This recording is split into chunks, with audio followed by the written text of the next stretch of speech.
Welcome to অ্যাবলেজ tutorial.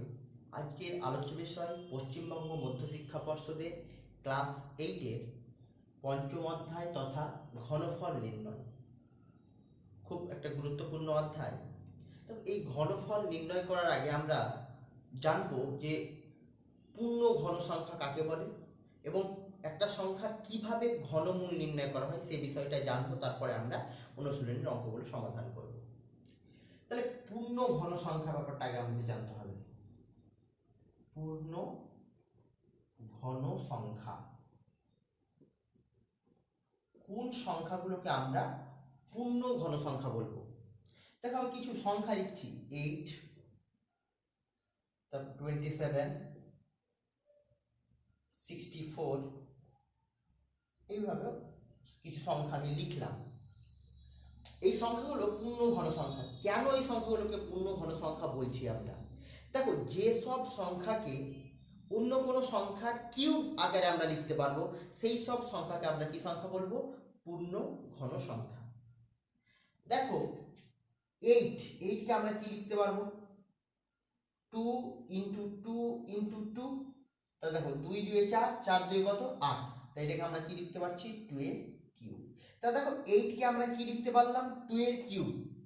তাহলে যেসব সংখ্যাকে অন্য কোনো সংখ্যার আমরা কিউব আকারে প্রকাশ করতে পারবো সেই সংখ্যাটাকে বলবো আমরা পূর্ণ ঘন সংখ্যা। তাহলে দেখো 8কে আমরা 2 এর কিউব আকারে লিখতে পেরেছি, সেই জন্য 8টাকে বলবো আমরা একটা পূর্ণ ঘন সংখ্যা।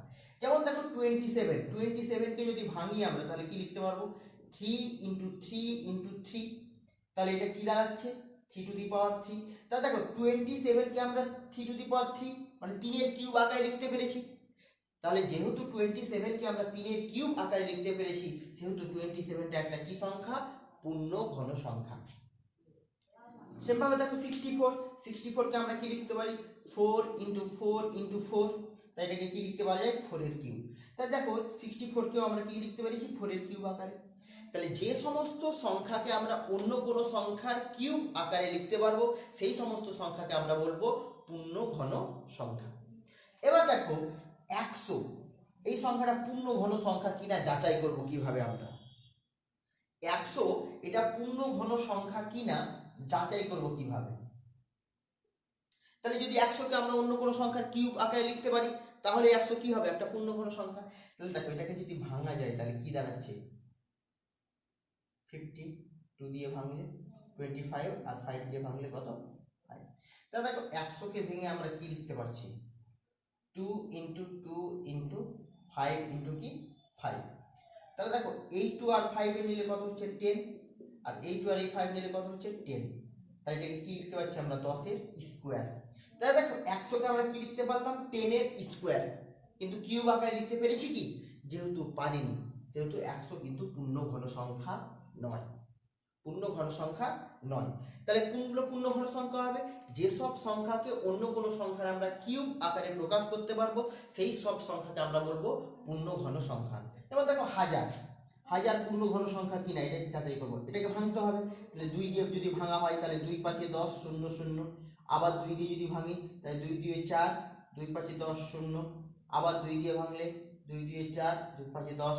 এবার 5 দিয়ে ভাঙা যাক, 5 × 2 = 10, 5 × 5 = 25, 5 দিয়ে 5 × 5 = 25। তাহলে দেখো 1000কে ভেঙে আমরা কি পাচ্ছি?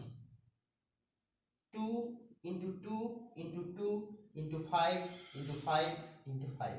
দেখো একটা 2 একটা 5 নিলে কত হচ্ছে? 10। আবার একটা 2 একটা 5 নিলে 10। আবার একটা 2 একটা 5 নিলে, তাহলে কি লিখলাম? 10 × 10 × 10, তাহলে কি? 10⁻3। তাহলে দেখো 1000কে আমরা কি লিখতে পাচ্ছি? 10 এর কিউব। তাহলে 1000কে আমরা যেহেতু 10 এর কিউব আকারে লিখতে পেরেছি সেই জন্য 1000টা কি হয়ে যাবে? একটা পূর্ণ ঘন সংখ্যা। এবার যেসব সংখ্যা পূর্ণ ঘন তাদের আমরা ঘনমূল নির্ণয় করতে পারবো। দেখো এখানে যেমন 8কে আমরা কার কিউব লিখেছিলাম? 2 এর কিউব। 27কে কার কিউব লিখেছিলাম? 3 এর কিউব। 64কে কার কিউব লিখেছিলাম আমরা? 4 এর কিউব। 125কে কার কিউব লেখা যায়? 5 এর কিউব। তাহলে দেখো এই সব সংখ্যাকে আমরা কিউব আকারে প্রকাশ করেছি সেই জন্য 8, 27, 64, 125 এবং 1000 এই সবগুলো কি সংখ্যা? পূর্ণ ঘন সংখ্যা, কারণ এগুলোকে আমরা অন্য কোনো সংখ্যার কিউব আকারে লিখতে পেরেছি। এবার যে সমস্ত সংখ্যা পূর্ণ ঘন তাদের আমরা ঘনমূল একদম পূর্ণভাবে আমরা ঘনমূল নির্ণয় করতে পারবো। তাহলে দেখো 8 কে কার কিউব লিখেছি আমরা 2 এর কিউব, সেই জন্য 8 এর ঘনমূল কত হবে 2। 8 এর ঘনমূল কত 2। যেমন বর্গমূল আমরা করতাম 9 এর বর্গমূল কিভাবে নির্ণয় করতাম রুট দিয়ে। 9 এর বর্গমূল কত হয় 9 এর কি লিখে যায় 3 × 3, তাহলে রুটের ভিতরে দুটো একই সংখ্যা থাকলে কি হবে একটা বেরিয়ে যাবে, তাহলে 9 এর বর্গমূল কত হলো 3। সেম ভাবে আমরা 4 এর বর্গমূল বের করেছিলাম 2, 16 এর বর্গমূল বের করেছিলাম কত 4, এভাবে আমরা বর্গমূল নির্ণয় করেছিলাম। সেম ভাবে আমরা ঘনমূল নির্ণয় করব। দেখো এখানে 8 কে আমরা কার কিউব লিখেছি 2 এর কিউব, সেজন্য 8 এর ঘনমূল কত হলো 2। 27 কে কার ঘন আকারে লিখেছি আমরা 3 এর ঘন, তাহলে 27 এর ঘনমূল কত হবে 3। 64 এর ঘনমূল কত হবে 4। 125 এর ঘনমূল কত হবে 5। 1000 এর ঘনমূল কত হবে 10। এবার আমরা কোন পদ্ধতির সাহায্যে ঘনমূল নির্ণয় করব সেটা একবার দেখে নেওয়া যাক। একটা সংখ্যা নিচ্ছি আমরা 729, এটার ঘনমূল নির্ণয় করতে বলা হচ্ছে। তাহলে কিভাবে আমরা ঘনমূল নির্ণয় করব? যদি বর্গমূল নির্ণয় করতে বলা হয় তাহলে কি নিয়ে নিতে হয় রুট ওভার। সেম ভাবে যদি আমরা ঘনমূল নির্ণয় করি তাহলে রুট তো নিতেই হবে, এখানে ছোট্ট করে একটা সংখ্যা 3 নিতে হবে, মানে ঘনমূল নির্ণয় করছি। যদি এখানে 2 থাকে তাহলে কি হয়ে যাবে বর্গমূল, কিন্তু বর্গমূলের ক্ষেত্রে এই 2 দেওয়ার দিতে হয় না, বা তাই না দিলেও ভুল নয়। কিন্তু যদি ঘনমূল নির্ণয় করতে দেওয়া হয় তাহলে 3, যদি চতুর্থ মূল নির্ণয় করতে দেওয়া হয় 4, পঞ্চম মূল তাহলে 5, এভাবে কিন্তু চলতে থাকবে। তাহলে এখানে আমাদের কি নির্ণয় করতে বলা হয়েছে ঘনমূল। তাহলে যখনই কোনো সংখ্যার ঘনমূল নির্ণয় করতে দেবে তখনই আমরা এখানে এইভাবে নিয়ে নেব, ঠিক আছে। এবার এটাকে আমরা ভাঙবো, রুটের ভিতরে যে সংখ্যাটা আছে সেটাকে আমরা ভাঙবো। কত আছে 729 কে আমরা উৎপাদক বিশ্লেষণের সাহায্যে ভাঙবো। দেখো 3 দিয়ে যদি ভাঙি 3 2 6, 1 থাকলো 12, 3 4 12, 3 3 9, আবার 3 দিয়ে 3 8 24, 3 1 3, আবার 3 দিয়ে 3 7 81, 3 দিয়ে 3 9 27, 3 3 9। এবার পরের লাইনে 729 কে ভেঙে যা পেয়েছি সবগুলো আমরা এবার গুণ আকারে লিখব। 3 × 3 × 3 × 3 × 3 × 3, এই সংখ্যাগুলো আমরা পেয়েছিলাম। এবার যখন আমরা বর্গমূল নির্ণয় করতাম তখন রুটের ভিতরে দুটো একই সংখ্যা থাকলে একটা করে বেরিয়ে আসতো, কিন্তু এখানে আমরা কি নির্ণয় করছি আমরা ঘনমূল। তাহলে ঘনমূলের ক্ষেত্রে মনে রাখতে হবে যদি রুটের ভিতরে 3টে সংখ্যা একই থাকে তাহলে একটা বেরিয়ে আসবে। রুটের ভিতরে 3টে যদি একই সংখ্যা থাকে তাহলে একটা বেরিয়ে আসবে। তাহলে দেখো এখানে 3টে 3 আছে সেই জন্য একটা 3 বেরিয়ে আসলো, কিন্তু আবার 3টে 3 আছে সেই জন্য একটা 3 বেরিয়ে আসলো, তাহলে 3 3 কিন্তু 9। তাহলে 729 এর ঘনমূল কত হলো 9। তাহলে 729 কে আমরা কি আকারে লিখতে পারবো 729 কে আমরা 9 এর কিউব আকারে লিখতে পারবো। যেহেতু 729 এর ঘনমূল আমরা নির্ণয় করতে পেরেছি, 729 এর ঘনমূল কত হলো 9, সেহেতু আমরা 729 কে কি লিখতে পারবো 9 এর কিউব। তাহলে এইভাবে আমরা বাকি ঘনমূলগুলো নির্ণয় করব একইভাবে। তাহলে মনে রাখতে হবে যখনই কোনো সংখ্যার ঘনমূল নির্ণয় করতে তখন এইভাবে আমরা করব। তারপর এটাকে ভেঙে রুটের ভিতরে যদি 3টে একই সংখ্যা থাকে তাহলে একটা একটা করে বেরিয়ে আসবে। এ ছিল পূর্ণঘন সংখ্যা এবং ঘনমূলের ব্যাপারে। এরপরে আমরা একটু আয়ত ঘন এবং ঘনক নিয়ে আলোচনা করব। আয়ত ঘন ও ঘনক। আয়ত ঘন, আয়ত ঘন। দেখো আয়ত ঘন কিন্তু একটা ঘন বস্তু। যেমন তোমরা দেখেছো ইট, ইট দেখতে কেমন হয় এরকম আকার। আমি একটু চেষ্টা করছি আঁকানোর।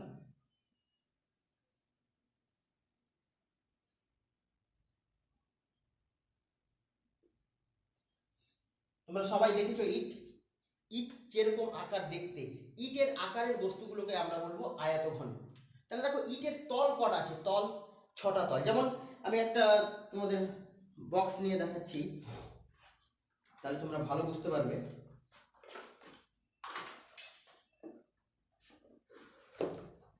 দেখো এই যে বক্সটা দেখতে পাচ্ছ তোমরা, এই বক্সটা কিন্তু ইটের মতো। দেখো এর তল কটা আছে, 1টা 2টো 3টে 4টে 5টে 6টা। তাহলে তল কটা আছে 6টা তল আছে।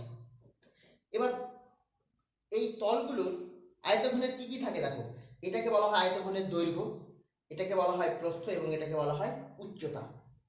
এটাকে বলা হয় দৈর্ঘ্য, এটাকে বলা হয় প্রস্থ, আর এটাকে বলা হয় উচ্চতা। এটা হচ্ছে আয়তঘন।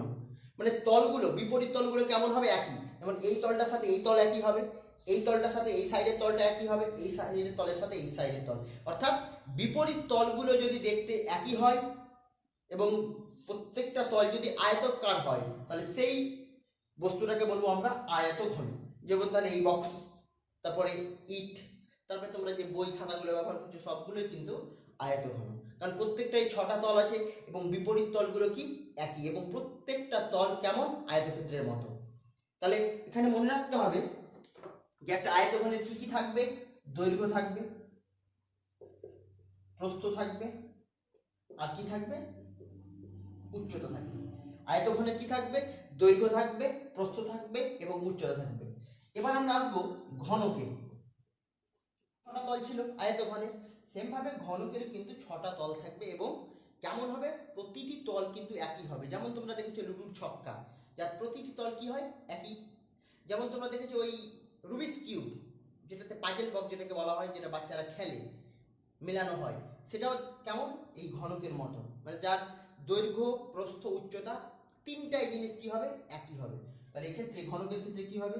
দৈর্ঘ্য ইকুয়াল টু প্রস্থ ইকুয়াল টু কি হবে? উচ্চতা হবে। দৈর্ঘ্য, প্রস্থ, উচ্চতা। আয়তঘনের ক্ষেত্রে দৈর্ঘ্য, প্রস্থ, উচ্চতা কি হবে? আলাদা আলাদা হতে পারে, তিনটে একই হবে না, একটা আলাদা হতে হবে সব সময়। কিন্তু ঘনকের দৈর্ঘ্য, প্রস্থ, উচ্চতা তিনটেই কি হবে? একই হবে। এবার যদি বলা হয় যে আয়তঘনের ঘনফল নির্ণয় করো, আয়তঘনের ঘনফল, এই ঘনফলটাকে বলা হয় আবার আয়তন। আয়তন, ঘনফল বা আয়তন। আয়তঘনের ঘনফল বা আয়তন কিভাবে আমরা বের করব? ফর্মুলা হচ্ছে দৈর্ঘ্য গুণিত প্রস্থ গুণিত উচ্চতা। দৈর্ঘ্য, প্রস্থ এবং উচ্চতাকে যদি আমরা গুণ করে দিই, তাহলে বেরিয়ে যাবে কি? ঘনফল বা আয়তন। আর এর একক হবে কি? ঘন একক। ঘন একক। যদি মিটার হয়, দৈর্ঘ্য, প্রস্থ, উচ্চতাগুলো যদি মিটারে দেওয়া থাকে, তাহলে এককটা কি হবে? ঘন মিটার। সেন্টিমিটারে দেওয়া হলে এককটা হবে ঘন সেন্টিমিটার। তাহলে একটা আয়তঘনের যদি দৈর্ঘ্য, প্রস্থ, উচ্চতা যদি আমরা জানি, তাহলে আয়তন বা ঘনফল আমরা কিভাবে নির্ণয় করতে পারবো? দৈর্ঘ্য, প্রস্থ এবং উচ্চতাকে যদি আমরা গুণ করে দিই, তাহলে কি বেরিয়ে যাবে? ঘনফল বা আয়তন বেরিয়ে যাবে। সেম ভাবে যদি ঘনকের আমরা বের করি, ঘনকের ঘনফল, ঘনফল বা আয়তন, তাহলে দেখো এক্ষেত্রে যেহেতু দৈর্ঘ্য, প্রস্থ, উচ্চতা একই, তাহলে কি করব আমরা? এক্ষেত্রে ফর্মুলা হচ্ছে দৈর্ঘ্য তার কি? কিউব ঘন একক। দৈর্ঘ্যের যদি আমরা কিউব নিয়ে নিই, দৈর্ঘ্যের যদি আমরা ঘন বের করে দিই, তাহলে হয়ে যাবে ঘনকের ঘনফল বা আয়তন। তাহলে আয়তঘনকের আয়তন বা ঘনফলের ফর্মুলা কি? দৈর্ঘ্য গুণিত প্রস্থ গুণিত উচ্চতা ঘন একক। এবং ঘনকের আয়তনের ফর্মুলা কি? দৈর্ঘ্য কিউব। আশা করছি তোমরা এই ফর্মুলা দুটো বুঝতে পেরেছো। এরপরে আমরা চলে যাব অনুশীলনীর অঙ্কগুলোতে।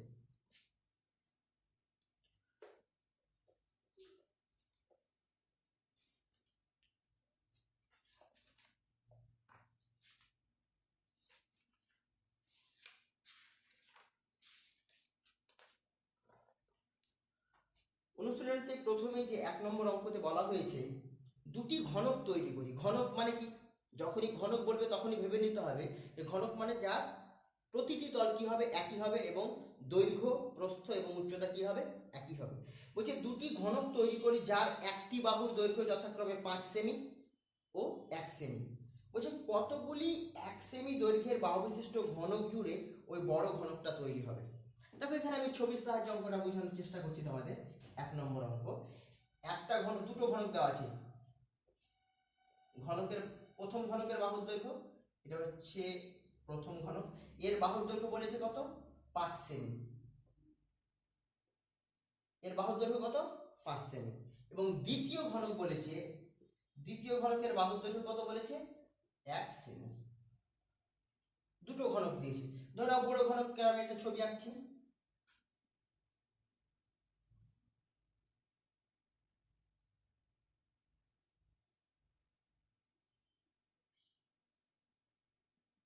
ধরুন এটা 5 সেমি বাহু বিশিষ্ট বড় ঘনকটি। তাহলে এই ঘনকটা, বড় ঘনকটা এবং দ্বিতীয় ঘনকটার প্রতিটি বাহুর দৈর্ঘ্য কত আছে? 1 সেমি। তাহলে একটা আমি ছোট্ট করে একটা ঘনক তৈরি করছি, এটা দ্বিতীয় ঘনক।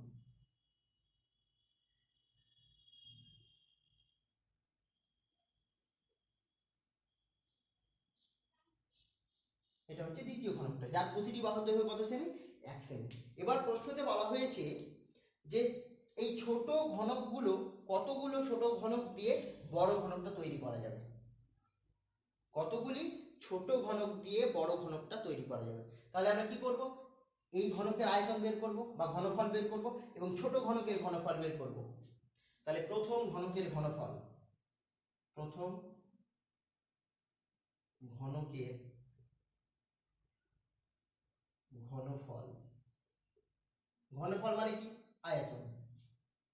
তাহলে প্রথম ঘনকের দৈর্ঘ্য কত ছিল? 5 সেমি। তাহলে কি হয়ে যাবে? ফর্মুলা কি ছিল? দৈর্ঘ্য তার কি? কিউব। তাহলে দৈর্ঘ্য কিউব এত কি হবে? ঘন সেমি, ঘন সেমি। 5 এর কিউব কত হয়? 125 ঘন সেমি।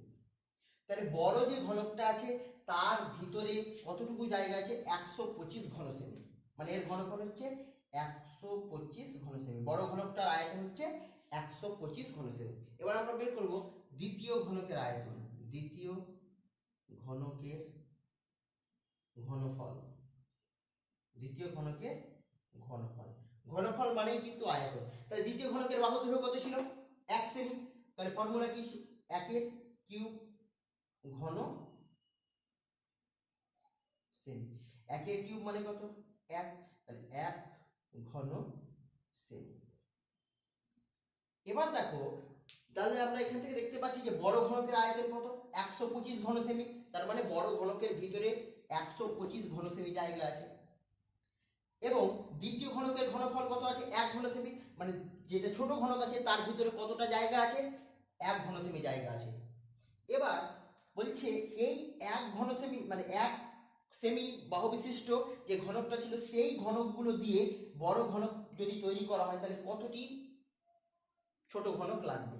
তাহলে যদি আমরা এখানে বসাই একটা একটা করে, ধরুন একটা এখানে দিলাম, আবার এখানে দিলাম, এখানে দিলাম, এখানে দিলাম, এখানে ছোট ঘনকগুলো যদি বসাই তাহলে পুরো বড় ঘনকটা তৈরি করতে কটা ছোট ঘনক লাগবে। তাহলে কিভাবে বের করব?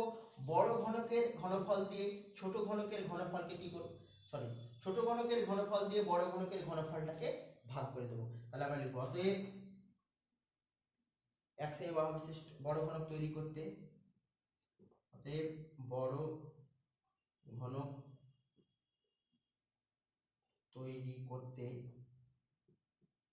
ছোট ঘনক লাগবে, ছোট ঘনক লাগবে সমান। তাহলে বড় ঘনকের আয়তন কত ছিল? 125 বাই ছোট ঘনকের আয়তন কত? 1 এত টি। তাহলে 125 কে 1 দিয়ে ভাগ করলে কত? 125। তাহলে কতটি লাগবে? 125টি। ছোট ঘনক যদি 125টা এক জায়গায় যদি লাগিয়ে দেওয়া হয় তাহলে বড় ঘনকটি আমরা তৈরি করতে পারবো। এই ছিল তোমাদের প্রথম অঙ্ক, 1 নম্বর অঙ্ক। বলছে প্রথম ঘনকের বাহুর দৈর্ঘ্য কত ছিল? 5 সেমি। দ্বিতীয় ঘনকের বাহুর দৈর্ঘ্য কত ছিল? 1 সেমি। তাহলে প্রথম ঘনকের ঘনফল বা আয়তন কত?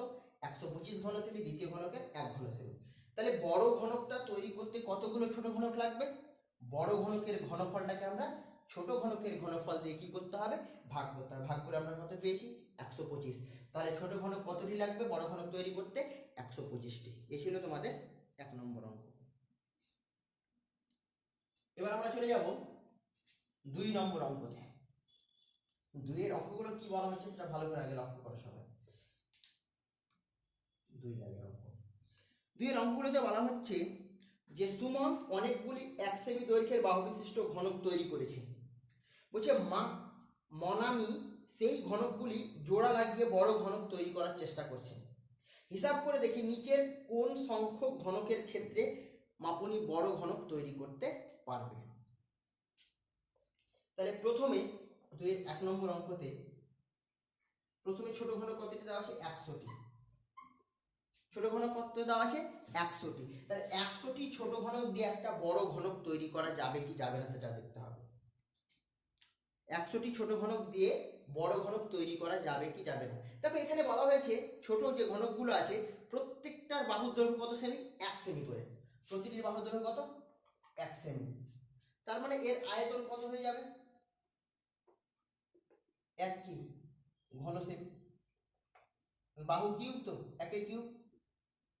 ঘনফল, ঘনফল সমান কি বাহু কিউব, তাহলে কত 1 ঘন সেমি।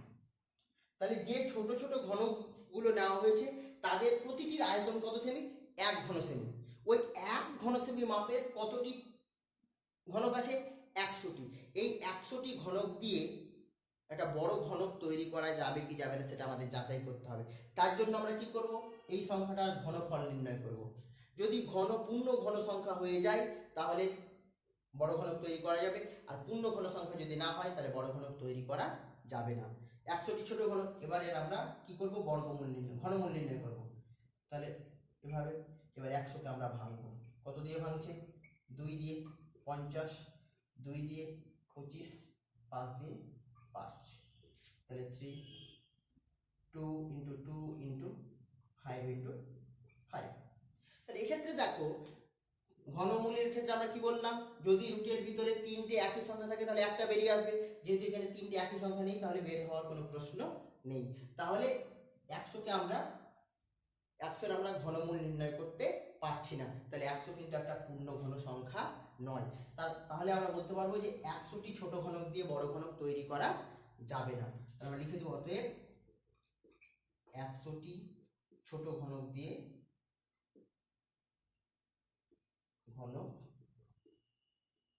বড় ঘনক তৈরি করা যাবে না, বড় ঘনক তৈরি করা যাবে না। তাহলে এক্ষেত্রে আমরা 100টি ছোট ঘনক দিয়ে বড় ঘনক মামুনি তৈরি করতে পারবে না। এবার আমরা চলে যাব 2 দাগেরই আরেকটা অঙ্ক নিয়ে নেব আমরা, 2 নম্বর অঙ্কটা, 2 দাগের 2 নম্বর অঙ্ক। এক্ষেত্রে কতটি আছে ছোট ঘনক, 1000টি ছোট ঘনক দেওয়া হয়েছে, কতটি, 1000টি। তাহলে আবার এখানে আমরা কি করব, ঘনমূল নির্ণয় করব। দেখো 1000কে যদি ভাঙি আমরা কত হবে, 500, 2 দিয়ে 150, 2 দিয়ে 125, 5 দিয়ে 25, 25। তাহলে কি কি পেলাম, 2,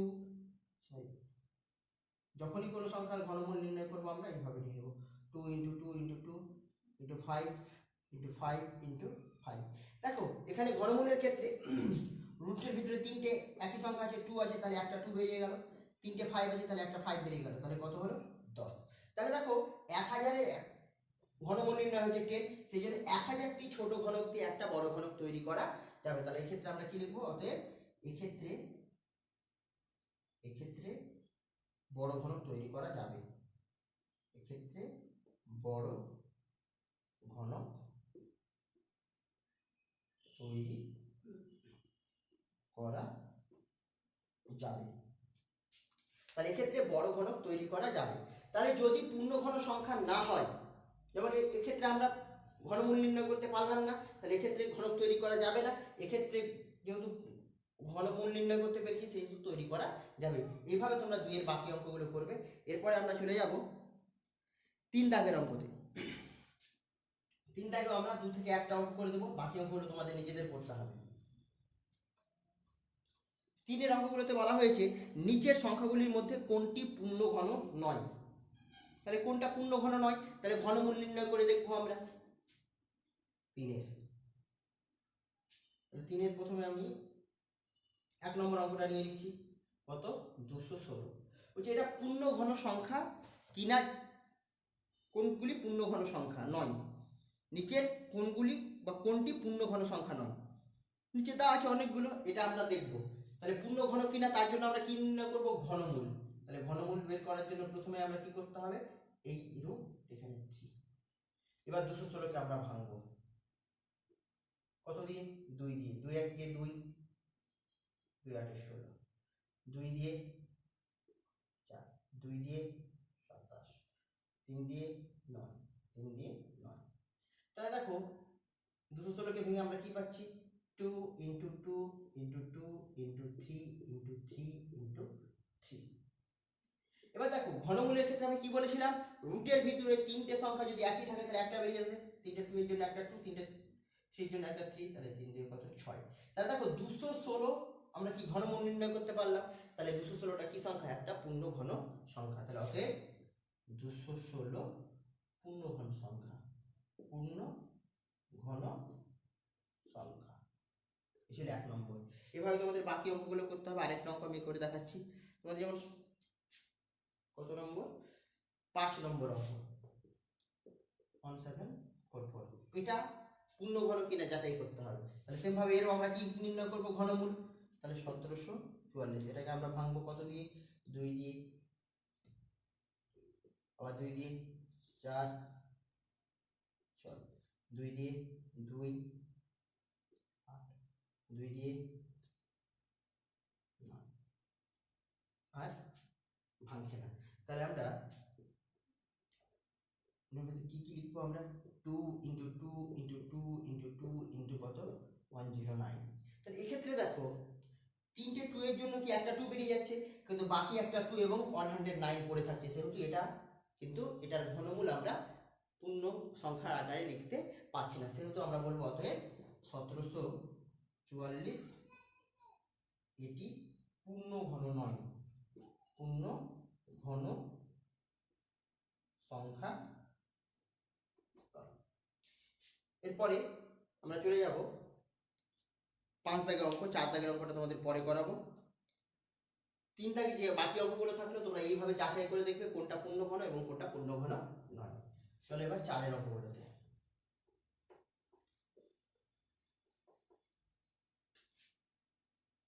4 দাগের অঙ্ক, সরি 4 তো করাবো না বললাম, 4 পরে করাবো। 5 নম্বর অঙ্কতে কি বলা হয়েছে, বলছে নিচের সংখ্যাগুলিকে ক্ষুদ্রতম কোন ধনাত্মক সংখ্যা দিয়ে গুণ করলে গুণফলটা পূর্ণ ঘন সংখ্যা হবে। তাহলে আমি 5 দাগের 1 নম্বর অঙ্ক নিয়ে নিচ্ছি, 675। বলছে এটা কিন্তু একটা পূর্ণ ঘন সংখ্যা নয়, এটাকে এমন একটা সংখ্যা দিয়ে গুণ করব যাতে এটা পূর্ণ ঘন সংখ্যা হয়ে যায়, ক্ষুদ্রতম সংখ্যা দিয়ে। তাহলে আমরা 675কে ভেঙে দেখব। কত দিয়ে ভাঙবে, 5 দিয়ে ভাঙবো, 1 25, 5 দিয়ে 10, 5 7 35, 3 দিয়ে 3 9 27, 3 3 9। তাহলে দেখো 675কে ভেঙে আমরা কি পাচ্ছি, 5 × 5 × 3 × 3 × 3। তাহলে দেখো যদি আমরা 675 এর ঘনমূল নির্ণয় করতাম, 675 এর যদি আমরা ঘনমূল নির্ণয় করতাম, তাহলে দেখো 3টে 3 এর জন্য একটা 3 বেরিয়ে আসতো, কিন্তু এখানে কটা 5 আছে, দুটো 5। তাহলে যদি এটাকে পূর্ণ ঘন হতে হতো, তাহলে যদি এখানে আর একটা এক্সট্রা 5 থাকতো, তাহলে যদি একটা এক্সট্রা 5 থাকতো তাহলে একটা দুটো 3টে 5 হয়ে যেত। তাহলে 3টে 5 এর জন্য কি হতো, একটা 5 বেরিয়ে আসতো, কিন্তু এখানে তো 5 ছিল না, তাহলে 5 আমাদের এক্সট্রা নিতে হচ্ছে এখানে। তাহলে দেখো এটাকে যদি আমরা 5 দিয়ে গুণ করে দিই, কারণ দেখো এখানে 3টে 3 আছে, আর পূর্ণ ঘন হতে গেলে 3টে 5 লাগবে, তাহলে 5 ছিল কটা, দুটো। তাহলে যদি আমরা এক্সট্রা 5 দিয়ে গুণ করি তাহলে কি হয়ে যাবে, এটা পূর্ণ ঘন সংখ্যা হবে। তাহলে অতএব 675কে 5 দিয়ে গুণ করলে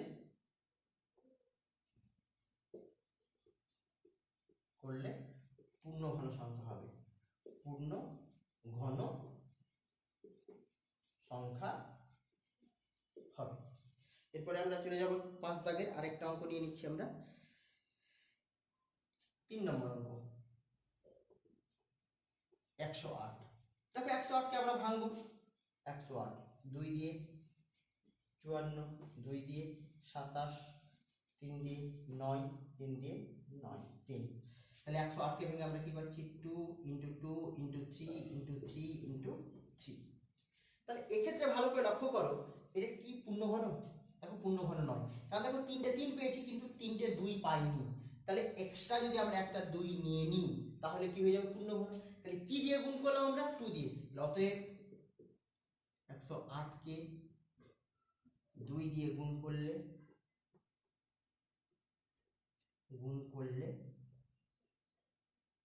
পূর্ণ ঘন হবে, পূর্ণ ঘন হবে। তাহলে এক্সট্রা 2 দিয়ে গুণ করার জন্য পূর্ণ ঘন হবে। এরপরে আমরা চলে যাব 6 দাগে, কিন্তু 5 দাগে তোমরা বাকি অঙ্কগুলো তোমরা করবে। যদি কোথাও প্রবলেম থাকে তাহলে অবশ্যই তোমরা কমেন্ট সেকশনে গিয়ে কমেন্ট করবে। 6 অঙ্কগুলো দেখো। এবার বলা হয়েছে নিচের সংখ্যাগুলিকে ক্ষুদ্রতম কোন সংখ্যা দিয়ে ভাগ করলে পূর্ণঘন হবে। এর আগে ছিল গুণ করলে পূর্ণঘন, এবার বলা হয়েছে ভাগ করলে পূর্ণঘন। এক্ষেত্রে আমরা 6-এর একটা অঙ্ক করে দেবো। আমরা 6-এর 2 নম্বর অঙ্ক, 6 দাগের 2 নম্বর অঙ্কটা নিয়ে নিচ্ছি। 2 নম্বর অঙ্কতে কি বলা হয়েছে 2662 এটাকে আমরা ভাঙবো। 2662 2 দিয়ে 1 3 3 1, এবার কত দিয়ে যাবে 11 1 2 2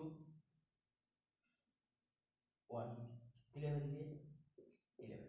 তাহলে দেখো কি পাচ্ছি আমরা 2 ইন্টু 11 ইন্টু 11 ইন্টু 11। বলা হচ্ছে এটাকে কি দিয়ে ভাগ করলে। দেখো এই 2টা যদি না থাকতো তাহলে তো পূর্ণঘন হয়ে যেত, কারণ 11 গুণিত 11 গুণিত 11 তিনটে একই সংখ্যার গুণফল আকারে লিখতে পেরেছি, কিন্তু এখানে ভেঙে আমরা কি পেয়েছিলাম 2 পেয়েছিলাম। তাহলে এই 2টাকে বাদ করতে হবে আমাদের, তাহলে তো পূর্ণঘন হবে। তাহলে এই পুরো সংখ্যাটাকে যদি আমরা 2 দিয়ে ভাগ করি, 2 দিয়ে দেখো 2 দিয়ে ভাগ করা মানে কি, এই পুরোটাকে 2 দিয়ে ভাগ করা মানে কি এই 2 কি হবে কেটে যাবে তো। তাহলে এই 2টাকে সরানোর জন্য আমাদের কি দিয়ে ভাগ করতে হচ্ছে 2 দিয়ে। তাহলে 2662কে যদি আমরা 2 দিয়ে ভাগ করে দিই তাহলে কি হয়ে যাবে পূর্ণঘন সংখ্যা হবে। তাহলে আমরা কি লিখবো অতএব 2 6 6 2 কে 2 দিয়ে ভাগ করলে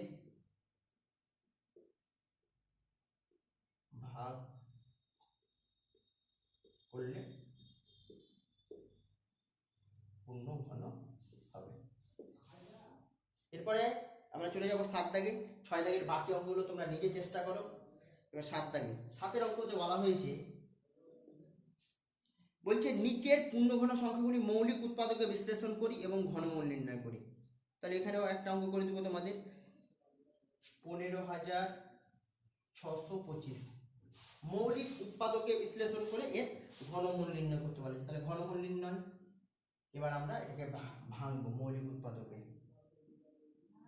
কত দিয়ে যাবে 5 দিয়ে 5 3 15 5 1 5 5 2 10 5 5 25, আবার 5 দিয়ে 5 6 30 5 2 10 5 5 25, আবার 5 দিয়ে 5 1 5 5 2 10 5 5 25, আবার 5 দিয়ে 5 2 10 5 5 25 5 5 25। তাহলে কি পেলাম আমরা 5 into 5 into 5 into 5 into 5 into 5। তাহলে দেখো এখানে 3টে 5 আছে ঘনমূলের ক্ষেত্রে, 3টে একই সংখ্যা থাকলে একটা বেরিয়ে আসবে, তাহলে একটা 5 বেরিয়ে আসলো, আবার 3টে 5 এর জন্য একটা 5 বেরিয়ে আসলো, তাহলে কত হয়ে গেল 5 5 25। তাহলে দেখো 15625 এর যখন আমরা ঘনমূল নির্ণয় করলাম কত পেলাম 25 পেলাম উৎপাদক বিশেষ সাহায্যে। এইভাবে তোমরা 7 দাগের বাকি অঙ্কগুলো চেষ্টা করো। আশা করছি তোমাদের ভিডিওটা খুব ভালো লাগবে। ভালো লাগলে অবশ্যই তোমরা শেয়ার করো, এবং যারা আমাদের চ্যানেলে নতুন তারা অবশ্যই আমাদের চ্যানেল অ্যাবলেস টিউটোরিয়ালকে সাবস্ক্রাইব করো।